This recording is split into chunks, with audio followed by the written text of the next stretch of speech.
Graça e paz, amados. Estamos aqui reunidos em família para cultuar o Senhor, nosso culto familiar. Quero que os irmãos também façam o mesmo aí na sua casa. Reúna aí os filhos, os pais, os avós, os tios, as tias, as primas. Tudo, junta tudo, irmãos. Vamos louvar o Senhor. Tudo que tem fôlego, louve ao Senhor. Estamos reunidos aqui. Tá o meu pai, minha mãe, tá o Miguel ali, minha amada esposa, Angélica, o Davi está como cameraman, e nós vamos louvar o Senhor. E eu já quero também já dizer para você, nós vamos cantar alguns hinos, mas não deixe de compartilhar com a palavra. Nós vamos já ministrar a palavra, que vai ser em Lucas capítulo 21. Eu vou falar a respeito dos sinais dos tempos. Então é uma mensagem própria para o momento que estamos vivendo aqui. Eu vou falar a respeito dos sinais dos tempos, a volta de Jesus. Então você está interessado em saber disso, tirar suas dúvidas? Vamos falar sobre isso. Lucas 21, sinais da volta de Jesus, fim do mundo. Você acha que está perto do fim do mundo, hein? Você acha que está acabando tudo? Vamos já explanar a palavra de Deus a respeito desse assunto. Então vamos louvar o Senhor com um hino da harpa 107. Abre aí, pega a sua harpa. Vamos louvar o Senhor juntos. Firme nas promessas do meu Salvador, cantarei louvores ao meu Criador. Fico na dispensação do seu amor, firme nas promessas de Jesus.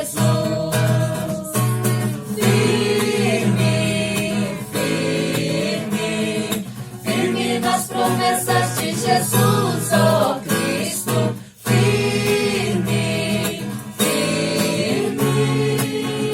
Sim, firme nas promessas de Jesus, firme nas promessas, de não falhar.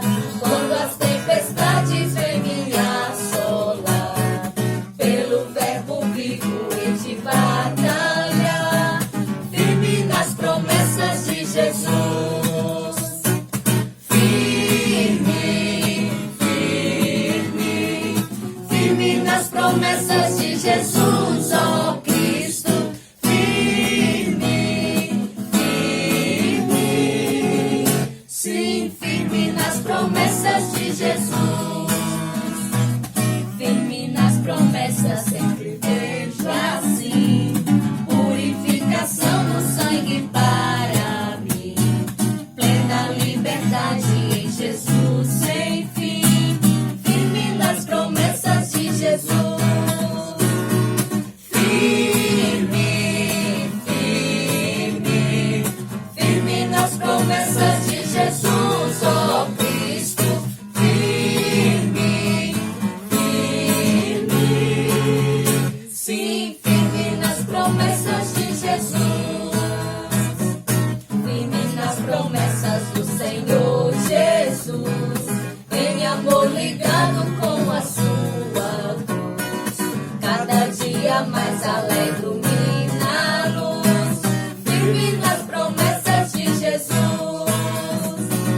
firme, firme, firme nas promessas de Jesus, ó Cristo, firme, firme, sim, firme nas promessas de Jesus. Aleluia. Qual o próximo louvor? 258. 258. Na rocha eterna.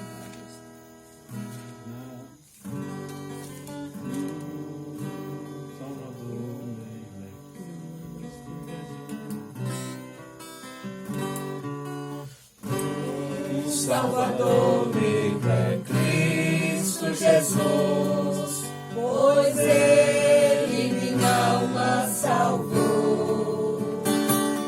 Também meus pecados tomou sobre si, na cruz quando me resgatou.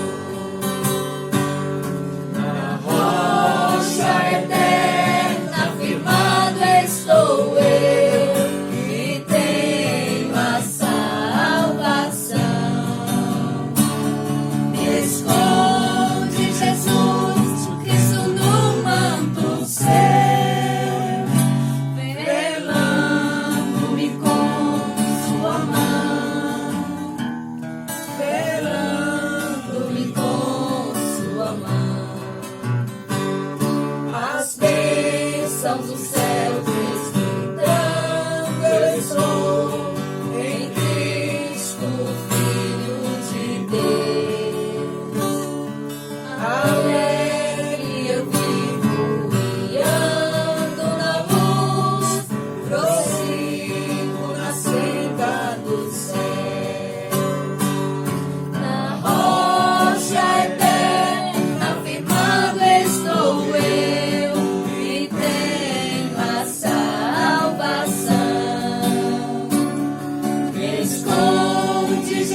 esconde Jesus, Cristo no manto céu,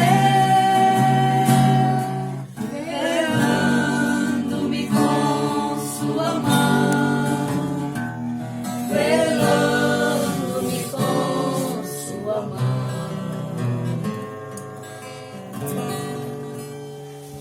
Amém. Aleluia. Glória a Deus. Antes da palavra, vamos fazer uma oração? Amém. Glória a Deus. Pode lá. Aleluia. Maravilhoso Deus e Pai de meu Senhor Jesus Cristo, Santo de Israel.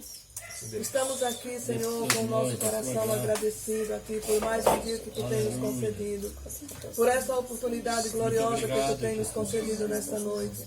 Ainda estamos aqui, ó Pai, nós agradecemos, ó Pai, porque estamos aqui nesse momento tão especial, buscando a Tua presença, buscando a Tua graça, porque sabemos que sem Ti nada somos. Obrigada, meu Senhor, por este dia, Senhor, por essa oportunidade de Te adorar, de meditar na Tua palavra. Que Tu venha abençoar, Pai, a minha casa, meu lar, meu esposo, meus filhos. Também abençoa aqueles que hão de ouvir, Senhor, esse culto doméstico, onde a família se reúne para meditar na Tua palavra. Que seja um exemplo, que eles sejam também, eles venham fazer o mesmo. Senhor Jesus, abençoa a Tua igreja, abençoa os Teus servos, os Teus filhos dispersos. Pai querido, que Tu possa tocar os corações nessa noite. Possa tocar a vida nessa noite. Através, meu Pai, desse trabalho. Que Tu venha, Senhor, tocar os corações, despertar. Que Tu traga um avivamento, Pai, para a Tua igreja nesses dias os quais estamos vivendo, Pai. E que a Tua graça seja derramada não somente sobre nós, mas sobre todos. Em nome de Jesus. Amém. Amém. Meus amados, abra a sua Bíblia aí, pega a sua Bíblia, vamos abrir em Lucas, capítulo de número 21. Quero que todos participem, todos peguem a sua Bíblia, vamos ler juntos e tentar compreender o que o Senhor Jesus está nos falando nesta passagem bíblica, a partir do verso número 5. Capítulo 21, versículo de número 5. A partir do versículo número 5. Esse capítulo ele é conhecido como o sermão escatológico de Jesus, o sermão profético. É o sermão onde Jesus ele trata de assuntos vindouros, coisas que iriam acontecer, algumas delas dentro de pouco tempo, outras ainda não aconteceram, estão para acontecer. Então esse sermão ele tem uma dupla escatologia, vamos por assim dizer, porque ele trata de coisas que estão eminentes aos discípulos, que era a destruição do templo e a destruição da cidade de Jerusalém, e trata de coisas que irão acontecer já nos últimos dias, já no fim dos tempos, que é a volta de Jesus, o arrebatamento da igreja, o julgamento final, o juízo final. Então, em todo o capítulo, ele vai discorrer dessas duas coisas. Eu estou aqui com a ajuda dos universitários, que é a do pai. Né? Quando eu não entender alguma coisa, eu pergunto para ele, para esclarecer.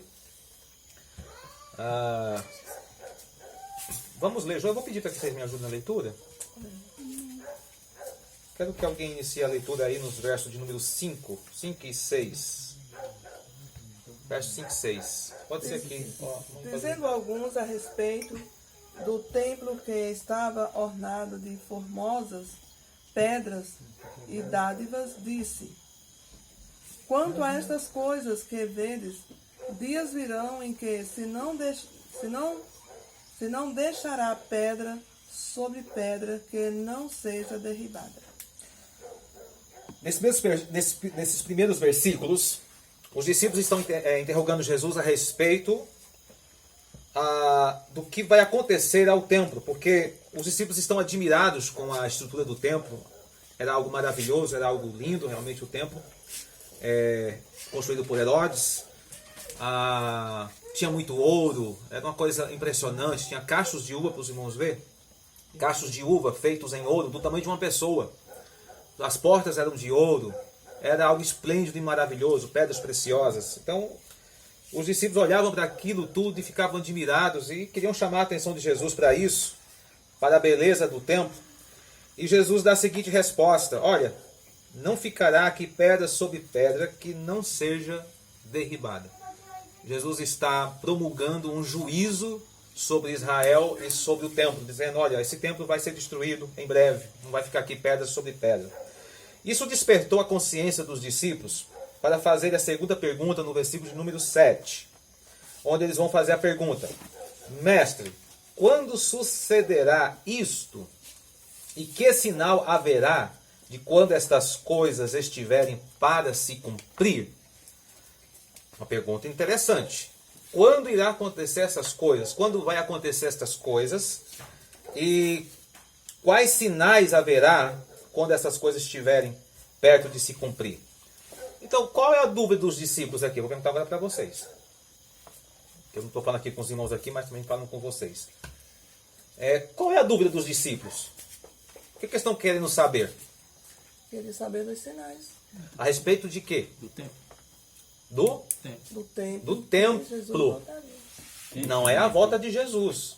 Eles estão querendo saber a respeito da destruição do templo, porque foi isso que Jesus havia acabado de falar. Então, às vezes, é isso que você tem que entender nesse sermão escatológico, porque ele tem duplo sentido. Jesus está falando de algo iminente, que é o templo, a destruição do templo e da cidade, e Jesus também está falando de sua volta. Então a gente não pode misturar as coisas. Tem que entender aonde Jesus está falando do templo e aonde Jesus está falando da sua segunda volta. Então esses sinais que os discípulos estão pedindo que Jesus esclareça é com respeito à destruição do templo e não a respeito da sua volta. Ok? Vamos para o versículo de número 8. Só pode ler. Amém. Disse então ele: Vede que não vos enganem, porque virão muitos em meu nome, dizendo: Sou eu, e o tempo está próximo. Não vades, portanto, após eles. Vai mais? Pois é. Vamos continuar.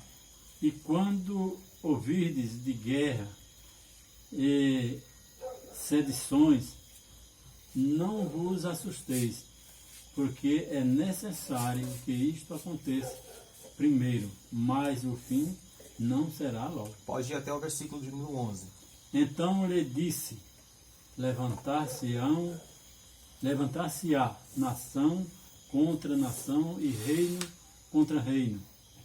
E haverá em vários lugares grandes terremotos, e fomes, e pestilências, e haverá também coisas espantosas, e grandes sinais do céu.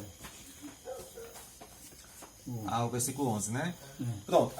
Nós temos aqui vários sinais. Jesus está respondendo então a perguntas dos discípulos. Jesus está dando vários sinais. Vamos tentar localizar os sinais que Jesus vai dar? Primeira coisa, não sejais enganados.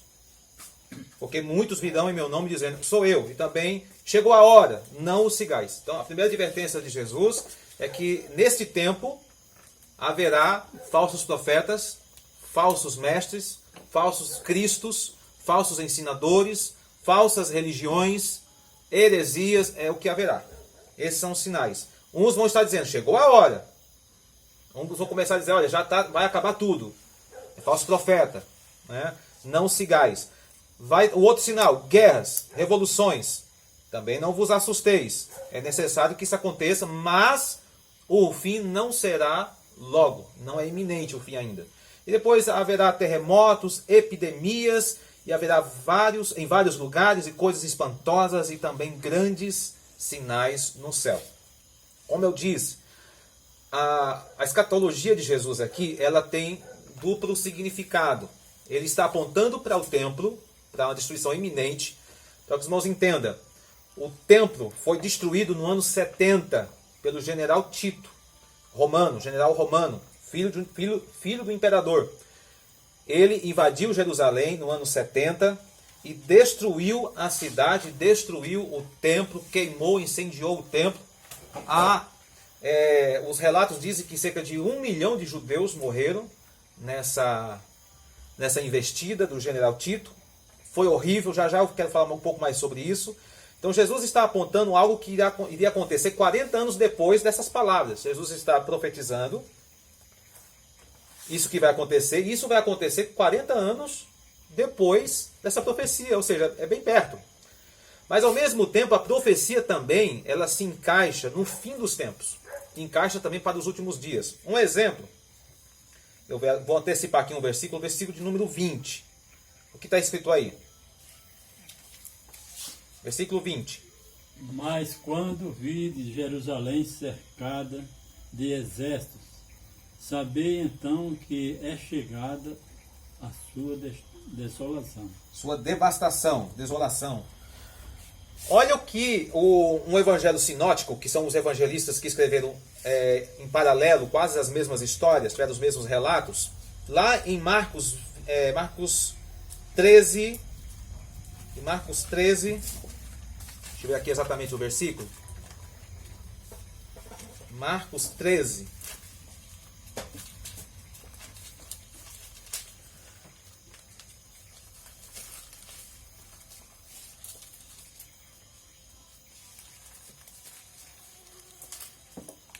É o mesmo capítulo. O versículo 14. O versículo 14 de Marcos 13. Está escrito assim, ó. Quando, pois, virdes o abominável da desolação, situado onde não deve estar, quem lê entenda, então os que estiverem na Judéia fujam para os montes, e ele vai depois narrando aqui aquilo que deve ser feito, né? Quem estiver em cima da idade não desça e tal. Esse capítulo, esse versículo 14, é o mesmo versículo 20 do capítulo 21 de Lucas.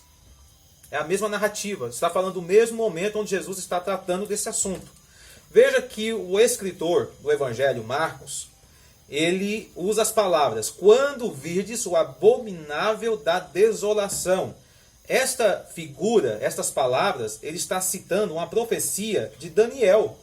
Daniel capítulo 9, versículo 27, você tem esta profecia desse abominável da desolação. Não vamos entrar aqui em detalhes, mas que aponta para o anticristo.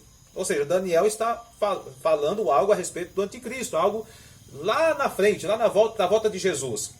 E é isso que Marcos está referindo-se. Quando, pois, virdes o abominável da desolação, situado onde não deve estar, então os que estiverem na Judéia fujam para os montes. Mas como é que Lucas escreve o mesmo versículo? Quando, porém, virdes Jerusalém sitiada de exército, sabei que está próximo à sua devastação. Ou seja, Lucas ele traz a referência para um momento muito presente, para algo que iria acontecer quase que de maneira iminente, que era a invasão do templo. Ou seja, a invasão de Jerusalém, a destruição do templo, é uma tipologia daquilo que vai acontecer também na volta de Jesus com a manifestação do anticristo. Então são duas situações separadas em tempo, mas unificada no mesmo sentido profético. Então, estão entendendo? Dá para entender? Então, por isso a gente não pode confundir. Lucas aqui está apontando mais para algo iminente. A destruição do templo. A manifestação, o exército que vai rodear, sitiar Jerusalém, que vai invadir Jerusalém, e ali vai haver um terror. Algo horrível. Mas, ao mesmo tempo, a profecia também se refere ao anticristo. Se refere à manifestação do anticristo, que também causará esse mesmo tipo de terror. Que irá fazer essa mesma coisa. Então vamos lá, vamos aos sinais dos quais Jesus... Então esses sinais que Jesus vai citar aqui, tanto servem para aquele momento, que seria a destruição do templo, como serve também para o anúncio da vinda de Jesus. Sinais que vão aparecer antes da volta de Jesus Cristo. É o mesmo, servem para ambas as situações. Então qual é o primeiro sinal? Qual é o primeiro sinal? Versículo de número 8. Muitos virão em meu nome, dizendo sou eu, chegou a hora, né? Vedes que não sejais enganados. Ou seja, é um momento um dos sinais da volta de Jesus, eu vou agora então me especificar mais da volta de Jesus, um dos sinais que apontam, um dos sinais que nos mostra que Cristo já volta, é o quê?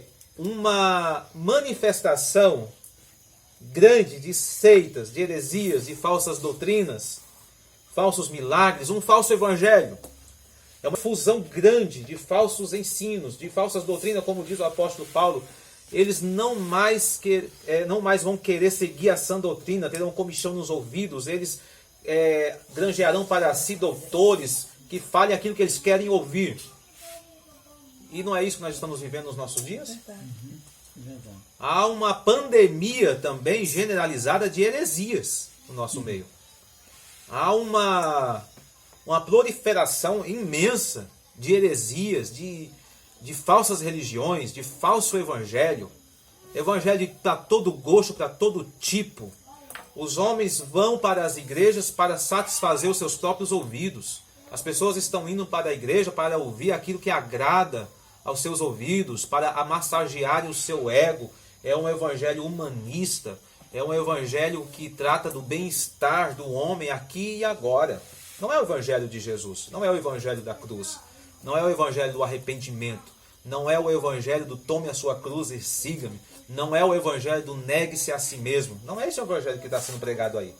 São templos suntuosos, são templos gigantescos, não que eu seja contra você, mas as pessoas estão apegadas a isso, estão apegadas à beleza do templo. Isso me faz lembrar na história, a Igreja Católica, desde Constantino, quando o Império tornou-se cristão, e quando a Igreja Católica começou a tomar mais poder no Império, o que eles fizeram?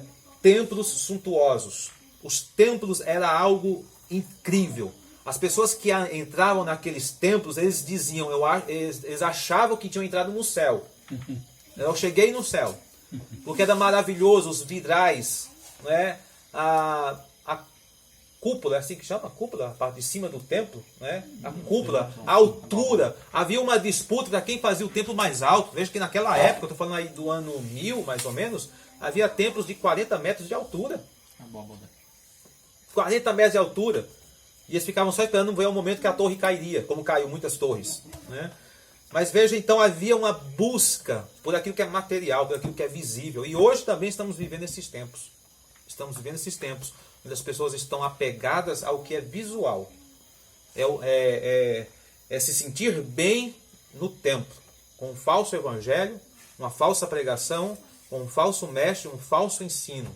Então estes são sinais da volta de Jesus. E estamos vivendo isso nos nossos dias. Está raro ouvir um evangelho puro ser pregado. É muito difícil você ouvir o evangelho puro ser pregado. Mas que nós possamos fazer a diferença.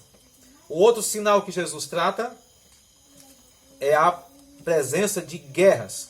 Versículo 9. Quando ouvides falar de guerras e de revoluções, não vos assusteis. Eu fiz uma pesquisa rápida. E tem uma pesquisa que diz que 50% dos cientistas, 50% dos nossos cientistas do mundo todo, estão ocupados em focar os seus estudos na produção de armas de guerra. 50% dos cientistas não estão preocupados em desenvolver remédios, né, desenvolver um plano de saúde, algum método de bem-estar humano. Não, estão preocupados em fabricar, cada um tentando fabricar a arma mais poderosa. Quem vai fazer a arma mais poderosa? Armas biológicas, armas químicas, armas de todo jeito. 50% dos cientistas eles são contratados para esse tipo de serviço. 40% da receita mundial, dos ganhos mundiais, são empregados em recursos para a guerra. 40%. Eu estou falando da ordem de trilhões de dólares por ano. Trilhões de dólares. Se todo esse dinheiro fosse convertido para sanar a fome, resolvia rapidinho. Não existia mais fome no país, no mundo, né? Acabava a fome. São bilhões de dólares que são investidos, trilhões de dólares que são investidos em guerra, em armas de guerra. 500 mil sacos de trigo, o valor de 500 mil sacos de trigo são usados para fabricar um avião de guerra. Misericórdia. 500 mil sacos, o valor equivalente a 500 mil sacos de trigo é o valor usado para fabricar um avião, um único avião de guerra, para matar pessoas. E pode ser detonado no primeiro voo. Cerca de 800 casas para 800 pessoas poderiam ser construídas. Casas para 800 pessoas poderiam ser construídas com o dinheiro gasto da fabricação de um único míssil. Um míssil. O dinheiro gasto em um único míssil poderia construir casas para 800 pessoas habitarem. Então não vai colocar na conta de Deus a fome da África. Não vai colocar na conta de Deus a fome no mundo, as tragédias do mundo. Não. O problema do mundo, sabe o que é? Pecado. Os homens têm sede de sangue, os homens têm sede de guerra, eles querem poder, eles querem dominar e matam-se uns aos outros e guerreiam-se, nação contra nação. Sabe o que é isso? Pecado. Ausência de Deus. Isso é o pecado no mundo. Então Jesus está dizendo que haverá uma efusão desse pecado. A iniquidade vai crescer tanto que o amor de muitos vai esfriar. Então é um momento de guerras. É um momento que o mundo inteiro estará envolvido em guerras. Tem um dado que diz, não sei se é esse último século, de cada 13 anos de guerra houve um ano de paz. De cada 13 anos de guerra, um ano de paz. Então a gente está vivendo em plena guerra. Em plena guerra. Né? Nesse último século também, 200 milhões de pessoas morreram frutos de guerra. 200 milhões. Sabe o que é 200 milhões? A população do Brasil inteira. A população do Brasil inteira foi ceifada somente nesse último século. Nesses últimos 100 anos, vamos assim dizer. Nesses últimos 100 anos, a população do país inteiro, do Brasil inteiro, foi ceifada pela guerra. Primeira Guerra Mundial, 330 milhões. Segunda Guerra Mundial, 60 milhões. E lá para cá, todas as outras guerras que foram levantadas, já aí vai passando de 200 milhões de mortos. Né? E nós estamos muito preocupados com a pandemia do vírus. A guerra está matando gente aí todo dia. Ninguém fala nada. Todo dia está morrendo gente. Não é? Mas como a pandemia não seleciona, interessante é isso, a pandemia não seleciona. A guerra é lá entre as regiões pobres, miseráveis, sem governo, sem estrutura. Está lá a guerra, não vem pra, não vindo para cá, né? Tá tudo bem. Não vindo para cá, não entrando aqui, tá tudo bem. Mas a pandemia não seleciona. A pandemia pega todos. Pega o rico, pega o pobre, pega o jovem, pega o velho, pega mais os velhos. Mas pega todo mundo. Ela não seleciona. Está aí. E eu creio que, eu já me antecipo nessas palavras, que este vírus, o Covid-19, o coronavírus, as pessoas podem perguntar, de quem é que está causando isso? É os homens? Quem está causando isso? Deus está permitindo? Ou até podemos ser mais enfáticos, é Deus que está determinando? O que será? A Bíblia diz que uma folha da árvore não cai sem antes Deus dar a permissão. Se você for ver na história, Egito e várias outras, onde houveram manifestações de pragas, você vê a ordem expressa de Deus para aquilo. Deus está expressando juízo. Eu não tenho a mínima dúvida de que essa pandemia não é apenas uma permissão de Deus, como é também uma determinação de Deus.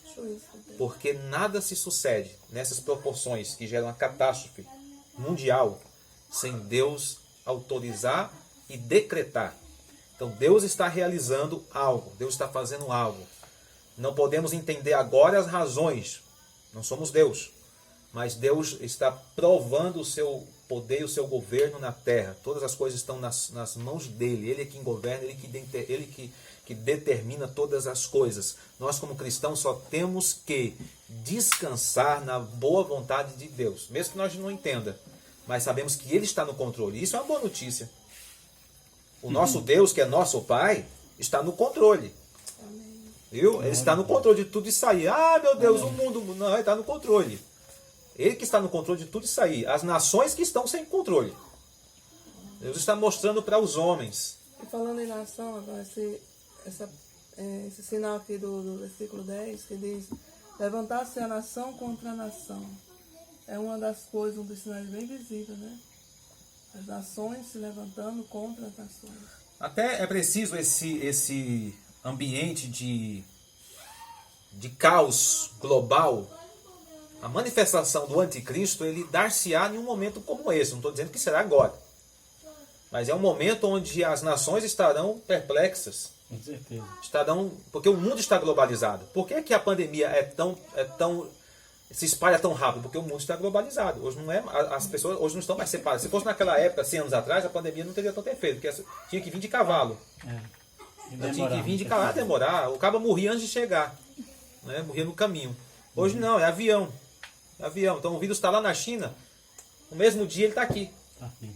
No mesmo dia está em Fortaleza, está em São Paulo. No mesmo dia, porque pega um avião e traz. É rápido, antes de pegar um navio. Então muitas pessoas morriam, né, nessas viagens. Havia muitas pandemias, mas eu estou lendo aqui um pouco da história do cristianismo e narra muitos momentos de epidemias, mas era muito localizada. Por quê? Porque não havia globalização. Então morria gente naquela cidade. Muita gente morria, isolava aquela cidade e tal, e ali morria muita gente, mas não conseguia causar algo tão grandioso como está acontecendo agora. Mas voltando aqui, então falamos das guerras. Então estamos na iminência. Qualquer momento pode surgir uma guerra aí, um culpa o outro, um joga a culpa para fulano joga a culpa para Beltrano, diz foi você, haja um argumento. A Primeira Guerra Mundial, a Segunda Guerra Mundial, se você for ver a argumentação para iniciar a guerra, foram coisas tão simplórias. Qualquer coisinha eles agem lá um argumento e dizem, vou lhe atacar por causa disso. Qual foi a terceira? Terceiro sinal. Nação contra nação. Nação contra nação faz parte das guerras, né? Aqui no versículo 11, haverá terremotos, epidemias e fome em vários lugares. Em vários lugares, coisas espantosas. E também grandes sinais no céu. Terremoto, Falta de alimento. e Fome. epidemias e fome. Terremoto, epidemias e fome, né? Para você ver essa questão dos números de terremotos, entre os anos de 1890 a 1930, foram registrados 8 terremotos na escala 6, na escala Richter número 6. Entre 1930 e 1960, 18. Opa, aumentou, né? De 1960 a 1979, 64. A gente está falando de grandes terremotos na escala 6, na escala Richter. São grandes terremotos, realmente que destroem. De 1980 a 1996, 200 terremotos. E se a gente for atualizar isso para hoje, meu Deus, o Brasil que nunca tinha terremoto já está tendo terremoto, né? Então há um número crescente nesse número de terremotos. Irmãos, para a gente não ficar muito longo, porque não quero deixar o vídeo muito longo, o capítulo é longo, a gente vai ter que discutir muitas coisas. Quem sabe depois, num outro culto, a gente continua esta explanação do capítulo 21 de Lucas. Eu quero só finalizar aqui, ainda no capítulo 21, olha o que aqui diz no versículo número 13. E isto vos acontecerá para que deis testemunho. No versículo 12, Jesus vai falar, olha, vocês serão presos, vocês serão expulsos, vocês serão espalhados, serão perseguidos, será levado à presença de reis, de governadores por causa do meu nome. Aí Jesus diz, isto é para que vocês deem testemunho. Jesus está dizendo, isso tudo vai acontecer, num caso agora localizado lá, ao momento da perseguição a Jerusalém, a destruição da cidade, onde os judeus foram espalhados pelo mundo todo. Jesus está dizendo, isso vai acontecer para que vocês deem testemunho. Deem testemunho. Foi o que aconteceu lá em Jerusalém, no capítulo 8, né, que houve aquela perseguição e a igreja saiu de Jerusalém e o evangelho foi pregado na Judéia, na Samaria e até os confins da terra. Normalmente está acontecendo isso. Então, nesses tempos de perseguição, o que é que Deus espera de nós? Que nós dê testemunho. Nós devemos dar testemunho da grandeza de Deus, do Evangelho, de quem Deus é. E lá nos últimos versículos, quero puxar aqui para o versículo 17, 18, 19, ele vai terminar essa primeira sessão da seguinte forma: de todos sereis odiados por causa do meu nome, contudo não se perderá um só fio de cabelo da vossa cabeça. É na vossa perseverança que ganhareis a vossa alma. Amém. O que é que Jesus está dizendo? Olha, vocês serão perseguidos, são. Sim, vão ser perseguidos. Vão odiar vocês, vão odiar vocês. Mas vocês lembram que Jesus diz que os fios de cabelo da nossa cabeça estão contados? Você lembra que a palavra diz isso? Lembra lá que eu já te falei sobre a folha da árvore que só cai com a permissão de Deus? O que é que Jesus está querendo dizer aqui? Vocês serão odiados, vocês serão perseguidos, mas não vos preocupeis, porque Deus está no controle de tudo. Nada está fugindo do plano de Deus. Não pense que Deus agora está sem saber o que fazer. Ai meu Deus. Não, já pensou Deus falando, ai meu Deus. Né? Mas você pode imaginar Deus assim confuso. E agora? O que eu... Não, Deus não fica assim. Deus ele está governando, está tudo sob controle. E essa segurança que Jesus está passando para a sua igreja. Está dizendo, olha, está tudo sob controle. Está tudo bem. Né? Só um versículo que eu vou antecipar aqui também. No versículo 28, diz assim: ora, ao começarem estas coisas a suceder, exultai e erguei a vossa cabeça, porque a vossa redenção se aproxima. Glória a Deus, aleluia. Quando essas coisas começarem a acontecer, quando esses sinais começarem a aparecer, não é para vocês ficarem perturbados, não é para vocês ficarem cabeça baixa, depressivos, entristecidos. Ai, agora o que será? O que será? Como assim o que será? O que será que Jesus vai vir, vai buscar a gente?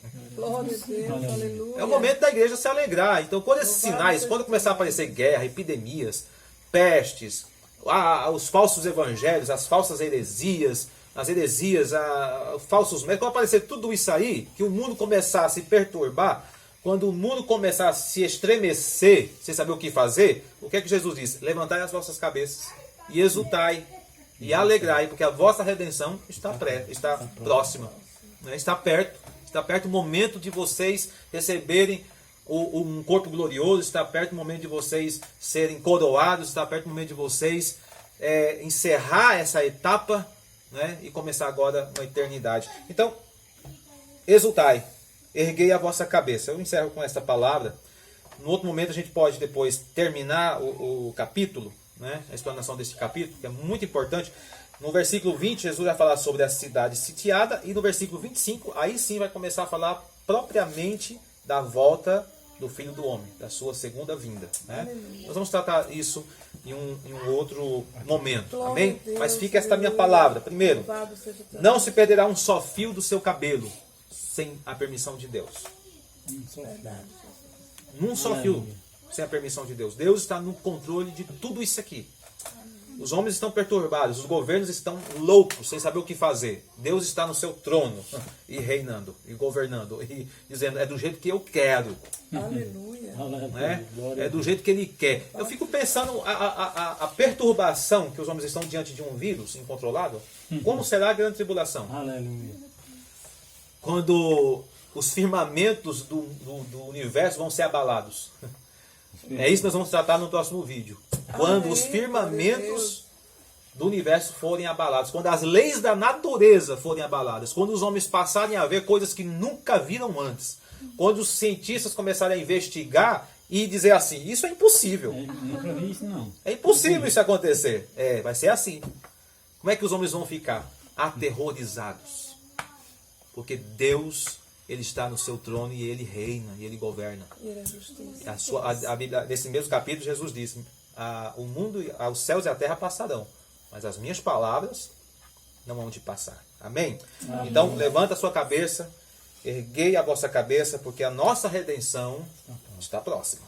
Então, é motivo da igreja louvar a Deus. Amém? Você foi edificado com isso, com essa palavra. Convidamos a você manter sempre os vídeos, né? Sempre assistindo os vídeos. Nos domingos a gente está sempre postando o nosso culto online. Durante a semana vamos fazer também algumas postagens desse culto familiar. Amém? Alguém quer acrescentar alguma coisa? Falar alguma coisa? Não? Quem diria, né? Que estava tão próximo, tão perto da palavra se cumprir como nós estamos vendo nos nossos dias, né? Quem sabe nós somos essa geração do arrebatamento. Com Deus certeza. queira que seja, né? Quem sabe? Não sabemos o dia e a hora, mas Jesus diz para a gente olhar para os frutos. Olharmos para os frutos. Israel é um relógio. Um relógio. Depois, na outra mensagem, eu vou tratar sobre isso. Amém? Vamos orar? Senhor Deus e Pai, nós te louvamos, te agradecemos. Te agradecemos pela tua palavra, Senhor. Que a tua palavra é a verdade. E a tua palavra, Senhor, ela nos esclarece. Ela não nos deixa confusos. A tua palavra, Senhor, ilumina a nossa mente, Senhor. E nós queremos te adorar, queremos te glorificar, Senhor.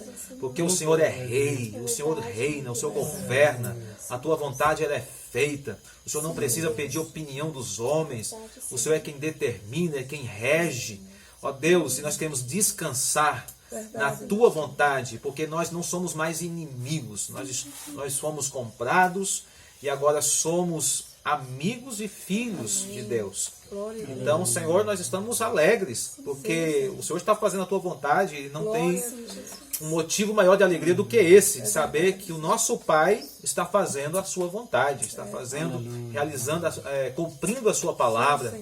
Ó Deus, e que a tua igreja possa descansar nesta verdade, Senhor, de que tudo está sob o teu controle. Eu abençoo cada lar, cada família que se reuniu neste momento. O Senhor vem abençoar a tua igreja, Senhor, suprindo as necessidades, que não haja, Senhor, necessidades entre as famílias, Senhor, da tua igreja, Senhor. Que haja, Senhor, provisão, ó Pai, neste momento de dificuldade. Pai, que o celeiro dos teus filhos seja provido, Senhor. Pai, em nome de Jesus, e como igreja nós possamos nos unir cada vez mais, ó Deus, mesmo estando distantes, mas possamos ao mesmo tempo estar unidos no mesmo espírito, no espírito de comunhão, no espírito de oração, Senhor, em nome de Jesus. É o que eu te peço e te agradeço. Amém.